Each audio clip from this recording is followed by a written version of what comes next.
دوستی کا انعام۔ ایک گاؤں میں دو سچے دوست رہتے تھے، نعیم اور اسد۔ دونوں بچپن سے ساتھ کھیلتے پڑھتے اور کام کرتے تھے۔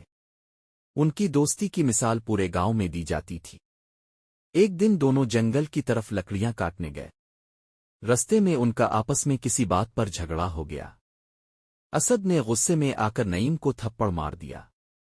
نعیم کو بہت دکھ ہوا، مگر کچھ کہے بغیر اس نے ریت پر لکھا، آج میرے سب سے اچھے دوست نے مجھے تھپڑ مارا۔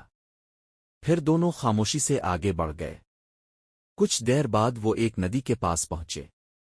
نعیم کا پاؤں پھسلا اور وہ پانی میں گر گیا۔ وہ تیرنا نہیں جانتا تھا۔ اسد فوراً کودا اور نعیم کو بچا لیا۔ نعیم نے زمین پر ایک پتھر پر نقش کر کے لکھا، آج میرے سب سے اچھے دوست نے میری جان بچائی۔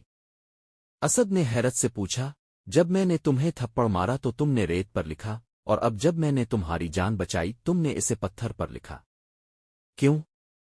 نعیم نے مسکرا کر جواب دیا، جب کوئی ہمیں تکلیف دے تو اسے ریت پر لکھ دینا چاہیے تاکہ معاف کرنے کی ہوا اسے مٹا دے، لیکن جب کوئی ہمارے ساتھ بھلائی کرے تو اسے پتھر پر کندہ کر دینا چاہیے تاکہ وہ کبھی نہ مٹے۔ سبق: زندگی میں برائیوں کو معاف کرنا سیکھو اور اچھائیوں کو ہمیشہ یاد رکھو۔